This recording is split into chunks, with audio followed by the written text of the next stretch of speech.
안녕 여러분, 오늘은 책 얘기를 할 겁니다. 너무너무 오랜만이죠? 오늘 영상에 앞서 말씀드릴 게 있는데 제가 지금 감기에 걸려가지고 목 상태가 그렇게 좋지는 않습니다. 미안합니다. 조금만 양해해 주시면 감사하겠습니다. 여러분도 여름 감기 조심하세요. 제가 대신 아프고 있으니까 여러분들은 아프지 마시고 맛있는 거 많이 드시고 행복한 여름 보내고 계시길 바라며 오랜만에 책 얘기인데 4권의 책에 대해서 이야기를 해볼까 합니다. 첫 번째 책, 모국어는 차라리 침묵입니다. 이 책 예전에 제가 알라딘 중고로 샀던 책인데 이제서야 완독을 했습니다.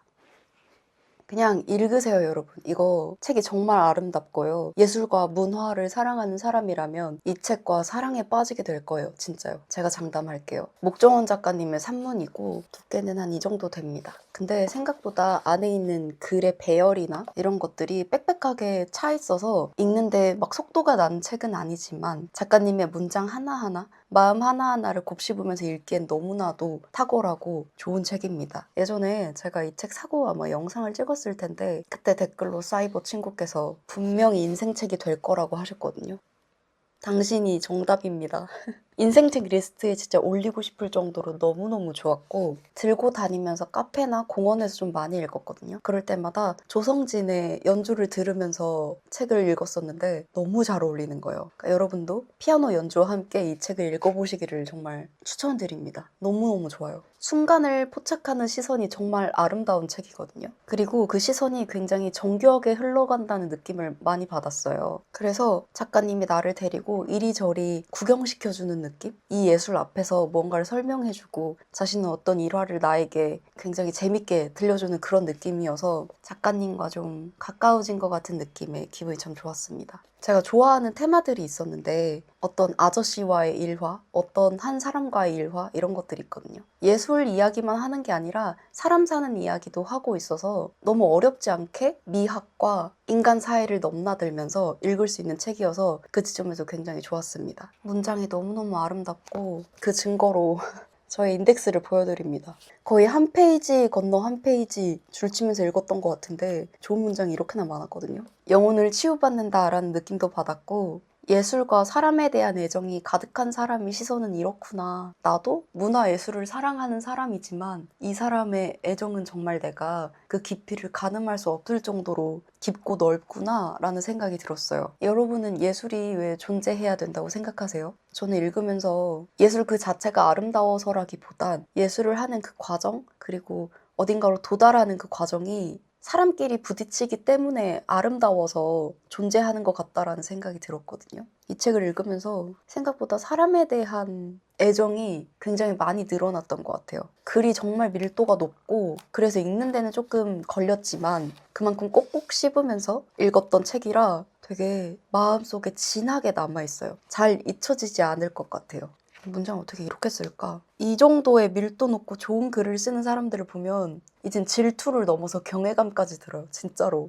너무 멋있고 오늘도 어김없이 독서 노트를 보면서 또 얘기를 해볼게요. 제가 이 책 처음 사서 읽었을 때는 앞에 한 챕터 정도 읽는데 너무 안 읽히는 거예요. 좀 어렵기도 하고 문장이 너무 빼곡하게 들어차 있어서 살짝 부담스러웠는데 그런 책들은 여러분 시간 좀 지나고 나서 잘 묵혀놨다가 다시 꺼내 읽으면 인생책이 될 확률이 굉장히 높은 거 아세요? 그 당시에는 내가 이 책을 받아들일 만한 준비가 안 됐었던 것 같아요. 한 1년 정도 지나고 나서 다시 펼쳐서 읽어보니까 너무 좋은 거 있죠? 그래서 새로 읽으니 완전 미학의 끝판왕. 이런 감상을 제가 남겼거든요. 예술을 좋아한다면 누구나 좋아할 책, 사람과 관련된 테마가 참 좋다. 그걸 기록하는 방식도 좋고 그들을 바라보는 시선이 참 좋아. 다정하기 때문에 타인의 다정도 알아챌 수 있는 거야. 이렇게 적어놨거든요. 작가님의 시선이 기본적으로 다정함이 베이스여서 이런 책을 쓰실 수 있었다고 느껴졌거든요. 왜냐면 내 마음이 지옥일 때 남들이나 세상을 바라보는 시선이 굉장히 부정적이잖아요. 근데 작가님의 글은 한 사람의 작은 호의, 어떤 예술에서의 작은 부분들 그런 걸 놓치지 않고 캐치하는 걸 보면서 이 사람 정말 섬세하고 다정한 사람이구나 이런 생각을 참 많이 했어요. 그런 사람이 되고 싶기도 하고 무언가를 기민하게 알아채는 능력이 있는 사람들이 보통 우리는 예민하다라고도 많이 말을 하잖아요. 근데 그건 부정적인 게 아니라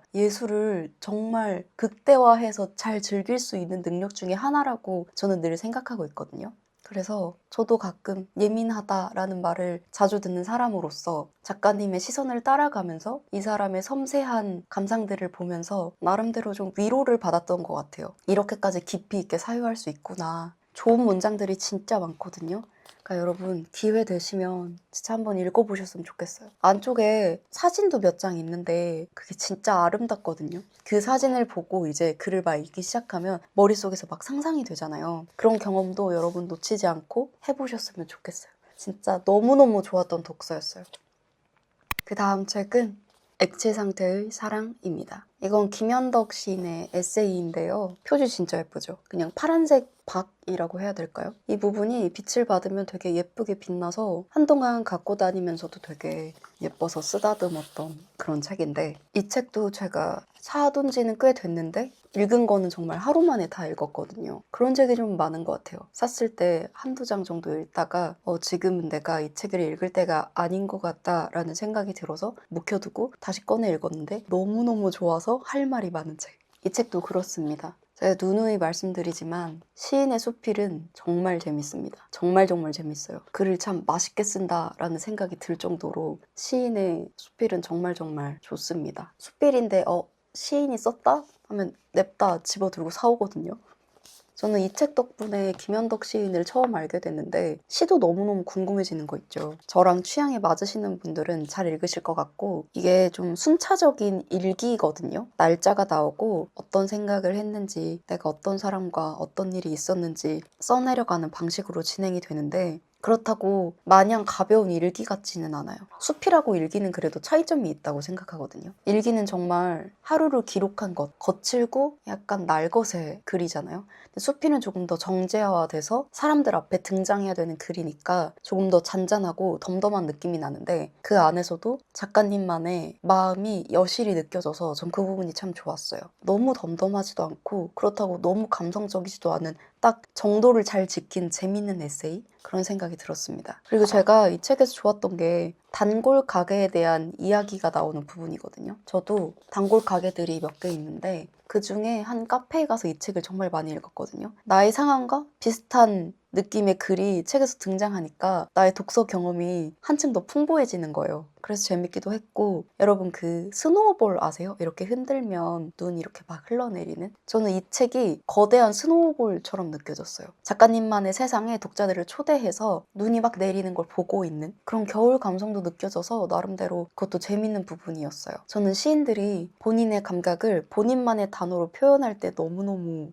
희열을 느끼거든요. 똑같은 감정이어도, 똑같은 행복이나 똑같은 슬픔이어도 그게 말하는 사람에 따라서 아예 다르게 표현되곤 하잖아요. 근데 그게 다 틀린 게 아니라 너무나 맞는 말이어서 그 지점을 항상 사랑하고 재미를 느끼고 하는데, 김현덕 시인도 그랬던 것 같아요. 여기 뒤편에 글을 살짝 읽어드리면, 머물던 장소, 함께한 시간, 껴안았던 사람을 하나둘 촛불처럼 밝히는 부지런한 기억, 차가운 기쁨과 뜨거운 상처 사이로 흘러가기를 멈추지 않는 액체 상태의 사랑. 이 짧은 문장이 책을 좀 잘 설명한다고 느꼈거든요. 머물던 장소, 함께한 시간, 껴안았던 사람. 이렇게 세 가지 이야기가 계속해서 반복적으로 나오는데 그 부분이 지루하지도 않고, 어느 부분은 내가 작가님한테 너무 마음이 쓰이기도 하고 어떤 부분은 너무 공감되기도 하고, 그래서 너무너무 재밌었어요. 내 마음이 좀 공허할 때 찾아 읽을 법한 수필을 하나 찾은 것 같아서 너무 좋았습니다. 여러분도 기회 되시면 시인의 수필집 한번 읽어보셨으면 좋겠어요. 그 다음 책은 필로우맨입니다. 이전에 브이로그에서 읽는 거 한번 보여드렸잖아요. 진짜 이런 축축한 장마가 시작되는 계절에 추천드립니다. 잔혹동화 좋아하시나요? 추천드립니다. 희곡 좋아하세요? 추천드립니다. 요즘 뭐 재밌는 거 없나? 추천드립니다. 이거 읽으세요.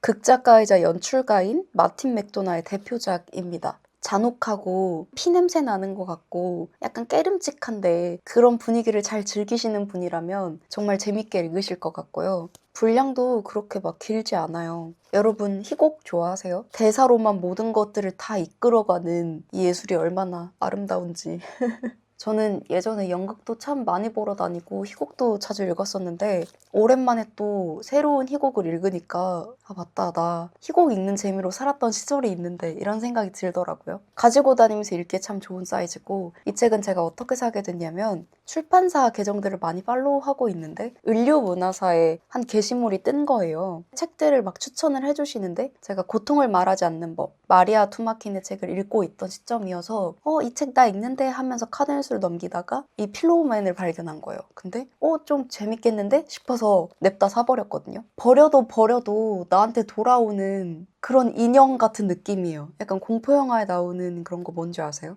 진짜 잔혹하지만 씁쓸하고 슬프고 대사로 표현되어 있는 어떤 상황들이 내가 책장을 넘기기 힘들 정도로 좀 메스꺼울 때도 있었거든요. 이런 복합적인 감정을 느끼게 만드는 책은 정말 오랜만이어서 되게 재밌게 잘 읽었어요. 제가 이거 읽고 뭐라고 썼냐면 폭력의 굴레 속에서 여기 있는 사람들 모두 다 미쳐버렸어. 진짜 잔혹극이다. 잔혹의 굴레다. 이렇게 적어놨거든요. 너무 충격받아서 막 중얼거리듯이 필기를 해놨는데 전 살면서 읽은 책 중에 이렇게까지 욕이 많이 나오고 욕설이 막 찰진 책은 처음 봤어요. 진짜 욕이 안 나오는 페이지가 거의 없을 정도로 진짜 많이 나오거든요. 근데 그게 불필요하다고 느껴지지 않아서 괜찮았던 것 같아요. 막 불편하진 않거든요. 오히려 그런 날것의 거친 느낌의 언어들이 이 책의 분위기를 더 살려주고 있다라는 생각도 들었고요. 이 책 진짜 빨리 읽었고 그래서 연극으로도 한번 보고 싶다라는 생각이 진짜 많이 들었어요. 이것저것 말씀드리고 싶은데 살짝 스포일러가 될까봐 말을 못하겠거든요. 대략적으로 말씀을 드리면 어떠한 사건을 앞에 두고 취조를 하는 그리고 취조를 당하는 사람이 나옵니다. 그게 무대거든요. 거기서부터 막 치열하게 대화를 하면서 시작이 되는데 중간에 저는 생각지도 못한 반전도 조금 있었던 것 같고 읽으면서 문득문득 어떤 폭력 속에서 사람의 모습이 일그러지는 게 좀 슬프기도 했고 되게 복합적인 감정이 많이 든 책이었어요. 취조를 하고 취조를 받는 사람의 대화가 정말 숨막히거든요. 읽다가 기가 빨려서 덮었다가 잠깐 기력 충전하고 다시 읽다가 아이고 이런 식으로 막 읽었거든요. 근데 그런 속도감 있고 긴장감이 느껴지고 잔혹한 얘기가 하나둘씩 나오고 이러니까 지루할 틈은 하나도 없었던 것 같아요. 무서운 거 좀 잘 보시는 분들은 재밌어 하실 것 같고 저랑 취향이 좀 비슷하신 분들은 새로운 경험이 될 것 같아요. 해석하는 재미도 좀 있는 희곡이어서 책을 덮고 나서 이 책이 진짜 시작이 되는구나 하는 느낌도 많이 받았어요. 저 혼자서 막 상상을 하게 되고 해석을 하게 되니까 완독한 이후의 경험도 독서에 포함이 되는 것 같은 그런 느낌이었어요. 작가가 진짜 이야기꾼인 것 같아요. 어떻게 이런 이야기를 쓰지? 이렇게 숨 쉴 틈도 없이 독자가 막 너무 숨이 차서 책을 덮을 정도로 어쩜 이렇게 속도감 있게 쓰지? 이런 생각을 하게 만들었어요. 희곡 좋아하시는 분들은 왠지 읽으셨을 것 같기는 한데 안 읽어보신 분들은 한번 읽어보시는 것도 추천드립니다. 저는 을류문화사 책이 너무 취향이어가지고 이 책이랑 마리아 투마킨 책 이후로 을류문화사의 책들을 많이 사게 되지 않을까 하는 생각을 했습니다. 을류문화사 최고! 이런 책 많이 내주세요. 재밌었습니다. 자, 이제 마지막 책인데요. 제가 2달 동안 야금야금 열심히 읽은 책 두구두구두구두구 프로젝트 헤일 메리입니다. 이 책 일단 변명합니다. 읽는데 너무 오래 걸렸어요. 제가 4월 말쯤인가 영화를 봤었거든요. 그래서 여러분한테 영상으로 막 조금 막 이랬었잖아요. 그 뒤로 책을 사서 조금씩 읽는데 속도가 너무 안 나는 거예요. 제가 이유를 찾아봤는데 영화는 내가 앉아서 몇 시간 동안 그 서사를 받아들이기만 하면 되는데 책에서는 생각보다 우주나 과학에 대한 지식이 막 방대하게 나오니까 너무 어려웠던 것 같아요. 그래서 그 부분들을 놓치지 않고 하나하나 읽느라 꽤 오래 걸렸다라는 결론에 도달했습니다. 하지만 완독했죠? 하지만 이렇게 좋은 문장도 있어서 열심히 표시도 했죠? 사실 독서 결산 영상을 이 책을 다 읽으면 딱 4권을 채워서 해야겠다라는 생각을 했는데 얘가 속도가 안 나가지고 영상을 못 들고 온 것도 있었습니다. 미안해요. 아무튼 책으로 돌아가 보면 혹시 프로젝트 헤일 메리 영화 보신 분들 계실까요? 저는 원작 소설이 있다는 얘기는 들었는데 영화를 먼저 보고 싶어서 영화를 봤고 봤고 그다음에 책을 사서 읽다가 한 중간 정도 읽었을 때쯤 영화를 한 번 더 보러 갔거든요. 확실히 영화를 보고 책을 읽으니까 내 지식이나 상상이 퍼즐 맞추듯이 좀 잘 맞춰져서 하나의 작품으로 완성된 느낌이었어요. 영화에서는 어쩔 수 없이 각색이 되니까 빈 공간들이 있잖아요. 그런 빈틈을 책이 잘 채워줘서 재밌었어요. 그리고 생각보다 로키가 원작에서 그레이스 잡돌이를 엄청 하던데요. 영화에서도 로키의 성격이 좀 드러나는 것 같은 부분들이 있어서 너무너무 귀여워하면서 봤거든요. 근데 책에서 훨씬 더 그레이스한테 잔소리도 하고 장난도 치고 말도 더 잘하는 것 같고 로키의 새로운 면들을 볼 수 있어서 너무너무 재밌었어요. 영화를 보고 나서 책을 읽어서 그런가 로키의 생김새, 그레이스의 생김새를 잘 상상하면서 읽을 수 있어서 이해가 더 잘 됐던 것 같아요. 좀 마음이 쓰였던 부분은 그레이스가 그 선생님이잖아요. 근데 내가 생각한 것보다 훨씬 더 아이들을 사랑했다는 거. 그래도 교사라는 직업에 사명감을 가지고 있었고 우리 아이들의 미래를 걱정하고 있었고 아이들에게 이런 걸 알려주고 내가 왔었어야 되는데 하는 후회들도 보면서 영화에서보다 훨씬 더 애들을 사랑했구나 라는 생각이 들어가지고 기분이 좀 묘하더라고요. 애들은 알까? 선생님이 이렇게 예상치 못하게 우주에 가가지고 너희들을 살렸다는 걸. 그리고 영화에서는 로키가 말을 할 때 노래 부르듯이 어떤 음으로 얘기를 하니까 제가 들을 수가 있잖아요. 근데 책에서는 어떻게 표현이 될까 했는데 음표로 나오더라고요. 그 부분이 너무 귀여웠어요. 이제 서로 소통을 할 수 있게끔 어떤 문자의 체계가 생겼을 때 그럴 때는 이제 글자로 나왔지만 음표 부분이 좀 신선했던 것 같아요. 로키 말하는 게 너무 귀여웠어, 진짜로. 근데 또 로키가 마냥 귀엽기만 한 건 아니잖아요. 어떻게 보면 그레이스보다 훨씬 더 똑똑한 과학자고 선진적인 우주 여행자고 동료이자 가끔은 나보다 좀 더 현명한 것 같은 친구처럼 나와서 내가 그레이스였어도 로키를 위해서 뭐든지 다 할 수 있었을 것 같아요. 진짜로. 그리고 진짜 웃긴 게 로키가 그레이스를 답답하게 여겨서 막 잔소리를 하는 부분이 있거든요. 그 부분들이 진짜 너무 웃겨가지고 너 왜 멍청? 막 이렇게 얘기한단 말이에요. 근데 그런 부분들에서 그레이스가 동료를 참 많이 그리워한다라는 생각을 했어요. 그 헤일 메리 안에서 어쩌다 보니까 나 혼자잖아요. 정말 우연처럼 외계 생명체를 발견해서 동료가 됐는데 사실 그러면 크고 작은 잔소리마저도 되게 애정처럼 느껴질 것 같거든요. 왜냐면 내가 너무 외롭고 공허하니까. 그래서 그레이스는 더 생각보다 외로웠을 것 같고 로키는 내 생각보다 더 친화적인 것 같고 그래서 그 부분들이 참 재밌었어요. 영화 보면서도 항상 눈물이 나고 좋았던 부분들은 로키가 말하는 부분들이었거든요. 우리는 너무 많은 이야기들이 있는 세상 속에 살잖아요. 핸드폰만 켜도 뭐 인스타그램, 유튜브만 봐도 다른 사람들의 이야기를 너무나 많은 방식으로 막 내가 원하든 원치 않든. 근데 그럴 때마다 진정성이나 진짜 혹은 간단 명료하지만 정확한 말 이런 걸 찾아 헤매게 되는데 로키가 저의 그런 갈증을 좀 채워준 느낌이었어요. 로키가 말을 그렇게 길게 하진 않거든요. 근데 정확해요. 말이 정확하게 내 마음에 꽂혀서 너무나 깊은 위로를 줘요. 그래서 우리한테 필요한 건 화려한 미사여구가 아니라 단순해도 정확한 대화가 아닐까? 이런 생각이 들더라고요. 내가 그런 대화를 해본 지 얼마나 됐지? 라는 생각이 들면서 그레이스가 그동안 느꼈던 외로움과 로키는 의도하지 않았겠지만 자신의 말에 감동받는 그레이스를 보면서 우리는 친구, 우리는 뭐 지구를 구해 이런 말들을 하는 걸 보면서 그냥 제 마음이 다 따뜻해졌어요. 그래서 저는 로키의 대화 방식이 참 좋았던 것 같아요. 군더더기 없는 진짜의 말 같아서. 헤일 메리 안에서 그레이스가 동료가 한 명이라도 있었다면 이렇게까지 외로워하지 않았을 텐데 이렇게까지 아이들을 그리워하고 이렇게까지 슬퍼하지 않았을 텐데 라는 생각이 들면서 좀 안쓰럽기도 했고 영화에서 그러잖아요. 너는 지구에 뭐 두고 올 사람도 없고 친인척도 없고 여자친구도 없고 키우고 있는 반려동물도 없으니까 너가 적합하다 우주에 가는 게. 근데 그 말이 저는 그레이스에게 정말 상처였을 거라고 생각해요. 내가 아무리 가족이 없고 연인이 없고 같이 사는 동물도 없고 친구가 없어도 그래도 나는 나 홀로 지구에 사는 것 자체로 의미가 있는 인간인데 나를 위해 슬퍼해줄 사람이 단 한 명도 없다라는 이유로 내가 다시는 돌아올 수 없는 우주 프로젝트에 참여하게 되는 게 정당화되는가? 그렇다면 나의 슬픔은?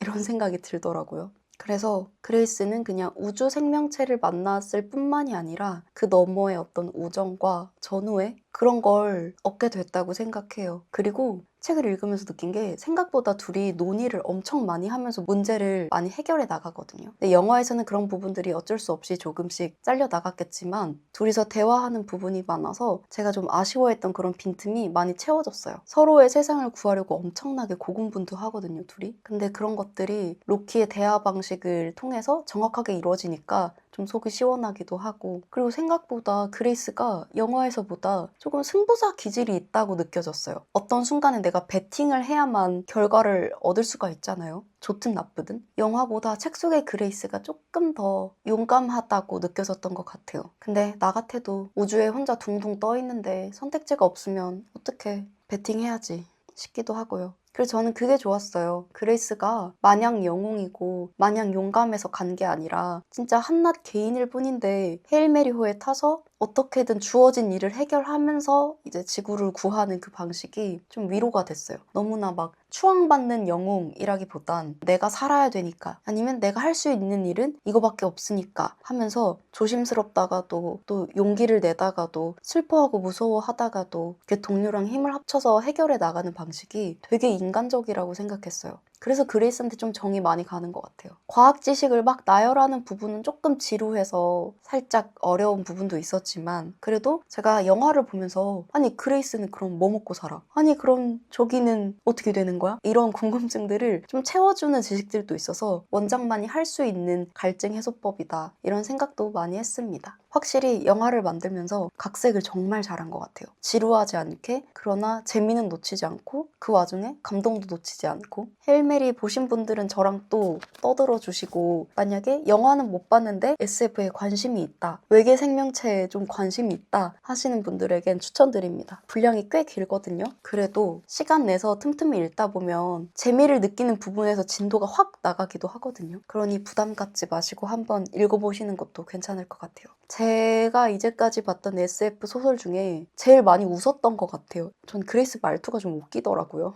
로키가 그레이스에게 하는 모든 말들이 그냥 지구에 있는 인간들에게 하는 말인 것 같아서 저도 많이 위로를 받았어요. 지금 제 시선에서 옆을 보면 침대 위에 프로젝트 헤일 메리 포스터가 있거든요. 아침마다 저걸 보면서 하루를 살아갈 용기를 얻어요. 이런 게 문화예술의 장점 아니겠습니까? 내가 어쩌다가 이런 이야기를 만나서 살아가는데 또 용기를 얻고, 나랑 정말 무관한 이야기일 수도 있지만 나의 심연을 콕콕 건드리는 이야기가 되기도 하니까. 나의 사이버 친구들 많이 읽으신 것 같던데 저랑 또 댓글에서 주접 떨어주시길 바라며, 여러분은 로키와 그레이스의 어떤 부분이 좋았는지 좀 궁금하거든요. 저는 로키가 잡돌이하고 잔소리하는 부분이 제일 좋았어요. 오늘은 이렇게 4권의 책에 대해서 이야기를 해봤는데 재밌으셨을까요? 많이 읽지는 못해도 깊이 사유할 수 있다는 점에서 책 한 권의 가치는 저는 가끔 책 100권의 가치와 비슷하다고 느껴지거든요. 여러분에게도 그런 책이 되기를 바라면서, 그런 책이 있기를 바라면서. 그리고 여러분 도서전 가시나요? 저는 이번 도서전에 가는데요. 혹시나 마주치게 되면 저 사이버 친구예요 하고 주먹을 내밀어 주시면 제가 이렇게 쳐드리겠습니다. 제가 작년에 도서전 갔을 때도 몇 분이 알아봐 주셨었거든요. 너무너무 감사했는데 혹시나 책에 정신 팔려있는 저를 발견하게 되시면 이렇게 톡톡 치시고 저 사이버 친구예요 하고 주먹을 내밀어 주세요. 우리만의 이렇게 인사로 합시다. 기회가 되면 만나고요. 아니면 어쩔 수 없고. 이번에도 뭐 작년이랑 준비물은 좀 비슷할 것 같고, 혹시 모르니까 상단에 제가 작년 도서전 준비한 영상 아이카드로 걸어놓을게요. 그거 보시고 준비하셔도 될 것 같고, 제가 작년에 책도 많이 샀는데 티셔츠나 굿즈 같은 걸 많이 사서 올해는 그런 것보다 괜찮은 책들이 있으면 좀 사냥해오려고 합니다. 이미 그때 티셔츠도 많이 사가지고 잘 입고 다니기도 하는데 이번에는 책에 좀 더 집중해서 도서전을 즐겨볼 생각입니다. 여러분은 도서전 어떤 부스 제일 기대하고 계세요? 저는 사실 모든 부스를 하나하나 다 보거든요. 그래서 엄청나게 기대하는 부스가 있다기보단 내가 생각지도 못한 어떤 책을 만나게 될지 이런 부분이 그냥 기대가 됩니다. 오늘도 저의 책 수다 봐주셔서 정말 감사드리고, 여러분 요즘 어떤 책 읽으시는지 궁금하니까 댓글로 영업해주세요. 아시겠죠? 제가 책 권태기가 올 때가 종종 있는데 그럼에도 여러분들이랑 같이 떠들 생각을 하면서 힘내서 더 열심히 읽고는 하거든요. 그래서 여러분들에게 늘 감사한 마음입니다. 그러면 우리는 또 다음 영상에서 만나도록 합시다. 오늘도 끝까지 영상 봐주셔서 정말 감사합니다. 안녕.